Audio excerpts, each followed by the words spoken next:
రామాయణ కథాగానం మాట్లాడుకుంటున్నామండి. పుత్రకామేష్టి యాగం పూర్తయింది. దేవతలందరూ విష్ణుమూర్తిని ప్రార్థించారు. ఆర్గానిక్ పద్ధతిలో మీ చర్మాన్ని తెల్లగా మార్చుకోవాలనుకుంటున్నారా? సంప్రదించండి డాక్టర్ మాధవిని. ఆయన నేను మానవ జన్మ ఎత్తుతానని వాళ్ళకి అభయం ఇచ్చారు. తర్వాత దశరథ మహారాజుకి పుత్రకామేష్టి ఫలితంగా పాయసం లభించింది, రాణులు గర్భవతులయ్యారని చెప్పుకున్నాం.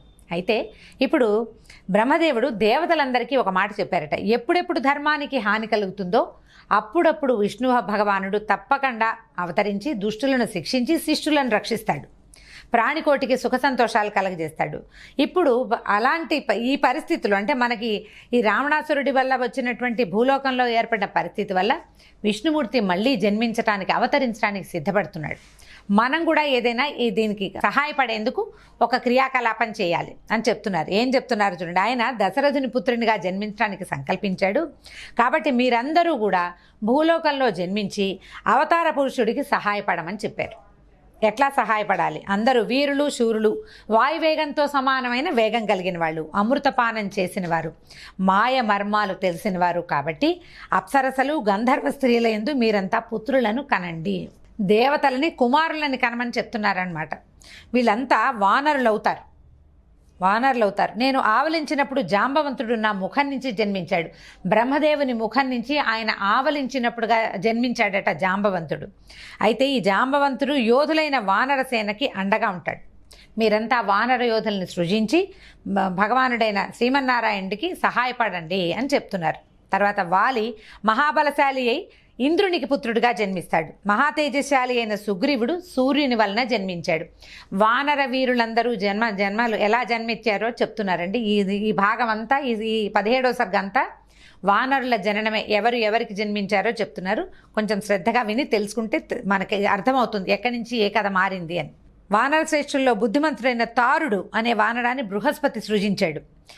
శ్రీమంతుడు తేజసంపన్నుడైన నీలుడు అగ్ని వలన, సౌందర్యవంతులైన మైంద ద్వివిధులని అశ్విని దేవతలు సృజించారట. సుషేణుడు అంటే ఇతడు వానర వైద్యుడైన సుషేణుడు వరుణుని వల్ల, శరభుడనేవాడు పర్జన్యుని వల్ల సృజింపబడ్డారు.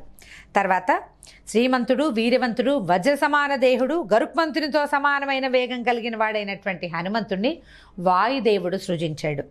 రావణ సంహారానికి శ్రీరామునికి అండగా నిలిచేందుకు అనేక వేల మంది వానర వీరులు సృష్టింపబడ్డారు, పుట్టారు. వీళ్ళంతా మేరు పర్వతం వంటి దేహాలు కలిగిన వాళ్ళు, మహాబలవంతులైనటువంటి ఎలుగుబంట్లు, కొండముచ్చులు కూడా జన్మించారు. దేవతలు ఏ రూపాన ఏ వేషం ధరించి పరాక్రమవంతులై ఉంటారో అట్లాగే వాళ్ళకు జన్మించిన పుత్రులు కూడా అవే అంశాలతోటి అదే శక్తియుక్తులతోటి జన్మించారట. బ్రహ్మ ఆదేశాన్ని అనుసరించి దేవ, మహర్షి, గంధర్వ, తార్క్ష్య, నాగ, కింపురుష, సిద్ధ, విద్యాధర, ఉరగులు అనేకులు అప్సరస మరియు గంధర్వ స్త్రీల యందు వనములందు సంచరించే వానరాల్ని సృజించారు. దేవతలకి స్వయంగా భార్యల యందు సంతానాన్ని పొందే అవకాశం లేదు. దానికి ఒక కథ, వేరే కథ ఉంది. ఈసారి ఎప్పుడైనా అవకాశం ఉన్నప్పుడు చెప్తాం. అందుకని అప్సరస స్త్రీలందు, గంధర్వ స్త్రీలందు మాత్రమే వాళ్ళు సంతానాన్ని పొందగలుగుతారు. దేవతలకు స్వయం సంతానం లేకపోవటం వల్ల ఈ ఏర్పాటుతోటి సంతానాన్ని పొందారనమాట.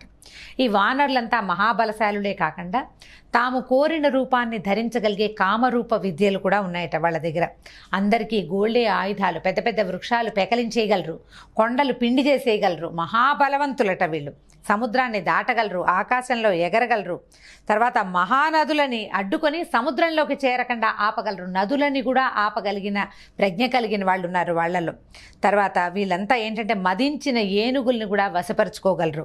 అలాంటి బలశాలుడైన వానర యోధులంతా కలిసి వీళ్ళు ఏం చేశారు, ఇప్పుడు పెద్ద పెద్ద యోధులంతా తర్వాత మళ్ళీ తమ సంతానాన్ని వృద్ధి చేశారనమాట.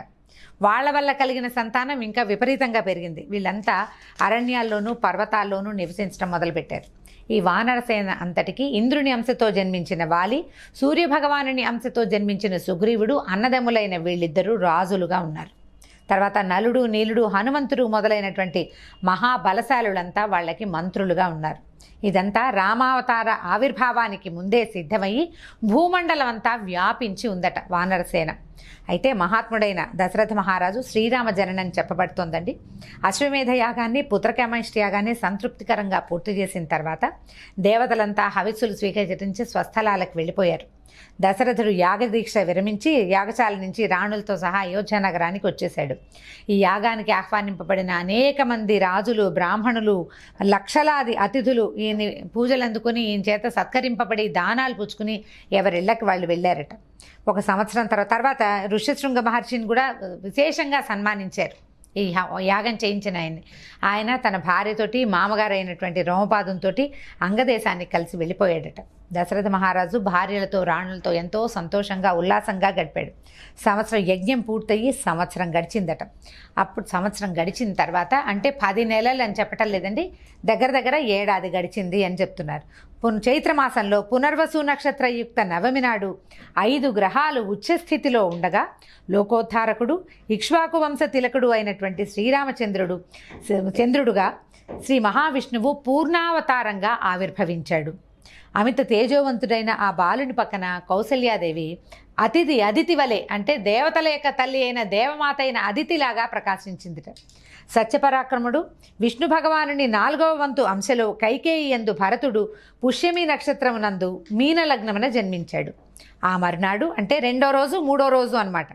సకల శాస్త్ర పారంగతులు విష్ణువంశ సంభూతులు అయినటువంటి లక్ష్మణ శత్రుఘ్నులు సుమిత్రాదేవి యందు ఆశ్లేష నక్షత్ర కర్కాటక లగ్నమందు జన్మించారు. అంటే రాముల వారిది పునర్వసు నక్షత్రం, భరతుడిది పుష్యమి నక్షత్రం, లక్ష్మణ శత్రుఘ్నులు ఇద్దరిది ఆశ్లేష నక్షత్రం. వరుస నక్షత్రాలు పునర్వసు, పుష్యమి, ఆశ్లేష. ఈ 3 నక్షత్రాల్లోనూ 4 కుమారులు ఉదయించారు. సర్వజనులను రమింపచేయువాడు కాబట్టి రామ అనే నామధేయాన్ని, రాజభారాన్ని భరించేవాడు కాబట్టి భరతుడనే నామధేయాన్ని, సర్వ సంపదలతోటి శోభించేవాడు కాబట్టి లక్ష్మణుడని, శత్రువుల్ని సంహరించేవాడవటం వల్ల శత్రుఘ్నుడని పండితులు ఎంతో కొనియాడుతూ ఈ ఉత్పత్త్యర్థాలు వీళ్ళకి పెట్టిన పేర్లకి అర్థాలు చెప్పుకున్నారట. తర్వాత ఈ 4 కుమారులకి జాతకర్మ, నామకరణము, అన్నప్రాసన మొదలైన సంస్కారాలని యథోక్తంగా చేసి ఆ తర్వాత గోవులకు, బ్రాహ్మణులకు గోవుల్ని, బంగారాన్ని, భూమిని విరివిగా దానాలు చేశారు. సంతానం కలిగిన సమయంలో నక్షత్రాలు బాగుండలేదు, ఏదైనా దానం ఇవ్వాలి అని చెప్పేదే కాకుండా రాజుల కాలం నాడు సంతానం కలిగినప్పుడు విశేషంగా దానాదులు నిర్వహించేవాళ్ళు. ఆ దానంలో గోదానము, భూదానము, సువర్ణదానము విపరీతంగా చేసేవాళ్ళు. ఈ 4 కుమారులు ఒకేసారి జన్మించిన సంతోషంలో దశరథ మహారాజు విరివిగా దానాలు చేశాడట. పిల్లల్ని పెద్దవాళ్ళు క్రమంగా పెరుగుతూ వచ్చారు. దశరథుని పుత్రులందరూ వేదవేత్తలే అయ్యారు. జ్ఞాన సంపన్నులే కాకుండా మహాశూరులని ప్రసిద్ధిగాంచారు. ఈ పిల్లల పెంపకం అంటే చిన్న పిల్లలప్పుడు వాళ్ళు ఎట్లా ప్రవర్తించారు అదంతా మనకి బాలకాండలో ఏమీ చెప్పబడలేదండి. ఈ పిల్లలు జన్మించారు, కుమారులు జన్మించారు, తర్వాత వాళ్ళని విశ్వామిత్రుడు తీసుకెళ్ళబోతున్నాడు దాకా గబగబా వెళ్ళిపోతుంది. 4-5 శ్లోకాల్లోనే వెళ్ళిపోతుంది. అంతకంటే వివరంగా వాల్మీకంలో చెప్పబడలేదు, అంతకంటే వివరంగా చెప్పలేదు. మనం చెప్పుకునే రకరకాల కథలన్నీ కూడా ఒక సంతోషంలో, ఒక కుమారులు జన్మించినప్పుడు వాళ్ళకు 10 సంవత్సరాలు, 8 సంవత్సరాలు, 3 సంవత్సరాలు ఇలా వయసు పెరిగేటప్పుడు పిల్లల తాలూకు అంటే బాల్య చేష్టలని మనం అనుభవిస్తాం కాబట్టి అదే ఈ శ్రీరాముడి కథల్లో కూడా మనం చెప్పుకుంటాం. వాల్మీకి రామాయణంలో అంత విశేషంగా చెప్పబడల. అయితే వీళ్ళు ఎలా ఉన్నారంటే వీళ్ళు సాధారణమైంది కాకుండా మామూలుగా ఏదో జ్ఞానం వేదం చదువుకోవటం కాకుండా మహాశూరత్వం కలిగిన వాళ్ళుగా పేరు పొందారట. రాముడు ధనుర్విద్య యందు నేర్పరి అయ్యాడు. మిగిలిన వాళ్ళకు కూడా వచ్చిన 4 ధనుర్విద్య నేర్చుకున్నారు. రాముడు మహానేర్పరిగా ఉన్నాడనమాట. ఒక్కొక్కరికి కుశలత ఉంటుంది. తర్వాత ఏనుగులపైన, గుర్రాలపైన కూర్చుని యుద్ధం చేయడంలో అగ్రగణ్యుడు అనిపించుకున్నాడు. చాలా ప్రతిభావంతుడుగా రాముడు ప్రూవ్ అవుతూ ఉండేవాడు చిన్నతనం నుంచే. లక్ష్మణుడు చిన్నతనం నుంచి రాముని ఎడల అమిత స్నేహాన్ని కనబరిచేవాడు. బహిప్రాణంగా ఉండేవాడట. ఆయన్ని వదిలిపెట్టి ఉండేవాడు కాదు. ఏదైనా పదార్థం, తీయని పదార్థం చేతిలో పెడితే అన్నకి చూపకుండా తినేవాడు కూడా కాదు. ఆయన తిన్నాకే తినేవాడట. తర్వాత ఆయన గుర్రం ఎక్కి వేటకెళ్తుంటే లక్ష్మణుడు కూడా ధనుసు చేతపుచ్చుకుని ఆయన వెనకాల వెళ్ళిపోతూ ఉండేవాడు. ఒంటరిగా వదిలేవాడు కాదు, ఎప్పుడూ అన్నని అనుసరించే ఉండేవాడు. అదేవిధంగా శత్రుఘ్నుడు భరతుడిని అనుసరించి ఉండేవాడు. వాళ్ళిద్దరూ ఒక జోడుగా, వీళ్ళిద్దరూ ఇంకో జోడుగా తిరుగుతూ ఉండేవాళ్ళట. అయితే ఈ రామ సోదరులు 4 కూడా శ్రద్ధగా వేదాధ్యయనం చేశారు. వీళ్ళు జ్ఞాన సంపన్నులై సర్వసుగుణ భూషితులై చిన్న తప్పు కూడా చేసేవారు కాదట. ఏ పొరపాట్లు, బాల్యంలో చేసే పొరపాట్లు కూడా రామలక్ష్మణ భరత శత్రుఘ్నులు ఏనాడు చేయలేదని చెప్తున్నారు. ఒక్కనాడు కూడా చిన్న పొరపాటు, బాల్య చేష్టలు కూడా చేసేవారు కాదు. చక్కటి ప్రవర్తన కలిగి ఉండేవారట. క్రమంగా ఈ విధంగా పిల్లలు అంటే అన్ని నిశితంగా పరిశీలించి పనిచేసేవాళ్ళు, ధనుర్వేదం ఎందు ఆసక్తి కలిగి ఉండేవాళ్ళు. క్రమంగా పెద్దవాళ్ళు అవుతుంటే యుక్త వయస్కులు అంటే 12-14 సంవత్సరాల వయసు వచ్చేసరికల్లా అప్పట్లో ఆ వయసుకి వివాహాలు చేసేవాళ్ళు. ఈ దశరథ మహారాజు కుమారుల వివాహాలని గురించి ఆలోచిస్తూ ఉండగా ఒకనాడు ఏమైందట, విశ్వామిత్ర మహర్షి ఇక్కడికి అయోధ్య నగరానికి వచ్చారు. వెంటనే దశరథ మహారాజు ఆ లోపలికి విచ్చేస్తున్నటువంటి విశ్వామిత్ర మహర్షిని ఎదుర్కొని ఎంతో భక్తి శ్రద్ధలతోటి అర్ఘ్యము పాద్యము ఇచ్చి చాలా గౌరవించారు. గౌరవించేసరికి విశ్వామిత్రుడు అడుగుతున్నాడు అనమాట, మీ రాజ్యంలో ప్రజలంతా సుఖంగా ఉన్నారా? ఏ కొరత లేకుండా ప్రజలు జీవిస్తున్నారా? నువ్వు ఎట్టి ఆపద లేకుండా కుశలంగా ఉన్నావా నాయన? నువ్వేమి శత్రువుల భయం లేదు కదా అంటే కుశల ప్రశ్నలు అనమాట. ఒకళ్ళనొకళ్ళు ప్రశ్నించుకుంటున్నారు. ఈ రాజుని కనపడ్డప్పుడు అతన్ని అడగవలసిన ప్రశ్నలు ఏంటంటే, నీ రాజ్యం సుభిక్షంగా ఉందా? నీకు శత్రువుల భయం లేకుండా ఉందా? నీ కుమారులు ధనుర్విద్య అవన్నీ నేర్చుకుంటున్నారా? నీ రాజ్యం విస్తరణ జరుగుతోందా? ఎల్లలు అంటే చుట్టుపక్కలంతా మరి సురక్షితంగా ఉన్నావా లేదా అని రాజుని అడగవలసిన ప్రశ్నలన్నీ విశ్వామిత్ర మహర్షి ప్రశ్నిస్తున్నారు. సరే, ఇద్దరు చక్కగా మాట్లాడుకున్నారు. వచ్చిన వాళ్ళందరూ తర్వాత ఏమో ఇంకా వశిష్ఠాది మహర్షులందరినీ చూసి అందరినీ యథోచితంగా పలకరించారట విశ్వామిత్ర మహర్షి. అప్పుడు దశరథుడు ఆయన పాదాల దగ్గర కూర్చొని అడిగాడు, మహర్షి మీ రాకకి కారణం ఏమిటి? ఇంత దూరం వచ్చారు, ఏదైనా ఒక పని మీద వచ్చారా? మీరు ఏది కావాలంటే అది చేస్తాను, మీరు ఏవడిగితే అది ఇస్తానన్నాడు. మీ దర్శన భాగ్యం వల్ల మీరు ఇట్లా వచ్చి మా రాజ్యాన్ని పావనం చేశారు. మిమ్మల్ని చూడడంతో నాకు ఎంతో సంతోషంగా ఉంది. మా రాజ్యం పునీతమైపోయింది. కాబట్టి మీరు ఏది అడగండి, ఏది అడిగినా సరే, ఎంత కష్టసాధ్యమైనా సరే సంతోషంగా చేస్తాను, సందేహించదు, మీకు ఏం కావాలో అడగమన్నాడు. అడగంగానే ఈయన విశ్వామిత్రుడు చాలా సంతోషించాడు. ఇంత వినయపూర్వకంగా నీకేం కావాలో ఇస్తానంటే సంతోషం కాదు మరి? చాలా సంతోషించి ఏమన్నాడంటే, నువ్వు రాజశ్రేష్ఠుడివి, ఇక్ష్వాకు వంశంలో జన్మించావు నువ్వు. నీ మాటలు నీ వంశ ప్రతిష్టకి తగినట్టే ఉన్నాయి. నీ ముందున్న రాజులు కూడా ఇలాంటి వాళ్ళేనయ్యా. నీ వంశంలో ఉన్న రాజులందరికీ ఇలాంటి గొప్పతనమే ఉంది. నువ్వు చాలా గొప్పది, చాలా వినయపూర్వకంగా మాట్లాడుతున్నావు. నేను ఒక సిద్ధి కోసం ఒక యాగాన్ని తలపెట్టాను. ఆ యాగ నియమం ప్రకారం నేను అస్సలు కోపగించుకోవడానికి వీల్లేదు. అయితే నేను ఎలాంటి శాపము ఇవ్వకూడదు. నేను ఏ శాపము ఇవ్వకూడని స్థితిలో ఉన్నాను కాబట్టి కామరూపులైన మారీచుడు, సుబాహు అనే 2 రాక్షసులు నా యాగాన్ని పాడు చేస్తున్నారు. ఈ యాగ విధులు ఏమిటి? నేను కోపం తెచ్చుకొని శాపం పెడితే ఎంతసేపు, ఒక శాపం ఇచ్చానంటే వాళ్ళు అధపాతాళానికి వెళ్ళిపోతారు. కానీ ఈ యాగానికి నేను కోపం తెచ్చుకోకూడదు, శాపం పెట్టకూడదు. వాళ్ళిద్దరూ మద్య మాంసాదుల్ని యాగంలోకి, హోమగుండంలోకి దిమరిస్తున్నారు. తర్వాత నేను మళ్ళీ ప్రారంభించాల్సి వస్తుంది. ఒకసారి అపవిత్రమైతే ఏముంది, యాగం మళ్ళీ మొదలు పెట్టాల్సి వస్తుంది. మళ్ళీ యాగం మొదలు పెట్టాల్సి వస్తుంది. యాగం మొదలుపెట్టిన దగ్గర నుంచి వీళ్ళు ఇదే ఇబ్బందికి గురి చేస్తున్నారు. నేను మారీచు సుబాహుల్ని నేను ఎంత ఓర్పు వహిస్తుంటే అది నా బలహీనతగా వాళ్ళు భావించి ఇంకా నన్ను ఇబ్బంది పెడుతున్నారు.